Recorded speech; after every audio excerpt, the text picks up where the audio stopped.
Local economies could lose billions of dollars if Republican governors cancel enhanced unemployment benefits implemented during the pandemic to help Americans make ends meet. Brigida Santos is with me now to talk about that story. Brigida, why are Republicans, why are they so set on trying to cancel enhanced unemployment benefits early? This appears to be for political reasons because that money has already been appropriated. It's true that the most recent employment report from the Bureau of Labor Statistics reveals that millions of Americans still haven't returned to work despite millions of job openings. But claims that this is due to enhanced unemployment benefits simply isn't supported by national data. The economy has only recovered 63% of the 22 million jobs lost at the peak of the pandemic. Employment trends are headed in the right direction, but this is, of course, going to take time. Many people are still worried about getting sick, and the majority of recent labor gains have been realized by men. Many women left the workforce during the pandemic to care for their children, and a lot of them still don't have childcare options yet. But as schools reopen and as kids return to classes, women will likely go back to work.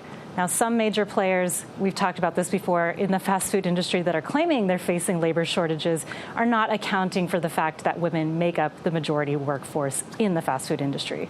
Yeah, so the Republican talking point is if go to your local restaurant and they don't even have enough people to serve, so they're closing down lunches.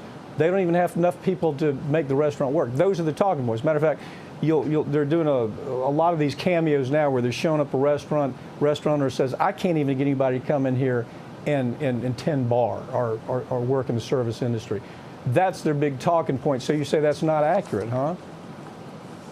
No, not necessarily. And this is the free market. If those companies can't get people to come and work for them for low wages, then they should probably just change their incentive structures and give people more money and other things that would help them have a living wage.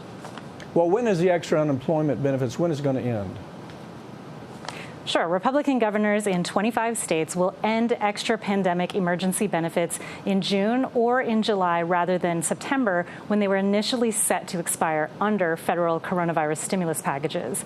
Now, when this happens, nearly 4 million people will be impacted, with 2 million losing their benefits altogether.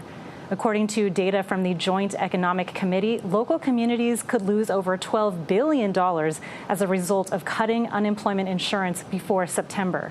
Half of the country is now essentially turning away billions of already appropriated federal funds that could have then been pumped back into the economy. This money was promised by the government to the American people after ordering them to stop working, and now it's being taken away. Well, is the federal government going to step in? Is the Biden administration going to say, I don't care what y'all do, Republican governors, we're going to step in and solve the problem? What do you think?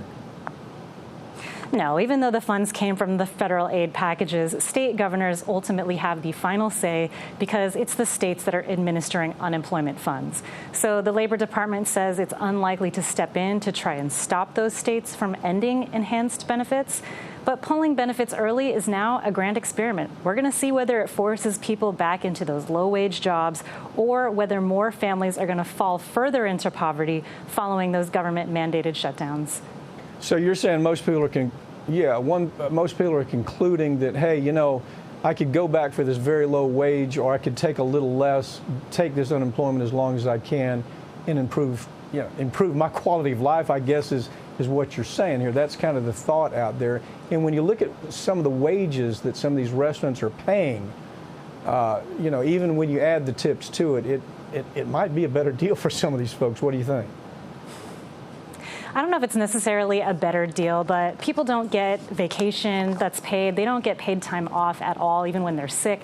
And so, yeah, it's possible that some people would rather take that unemployment. But as I said, that argument isn't really supported by data. A lot of people simply just haven't gotten back to work for other concerns about their health and also childcare and things like that.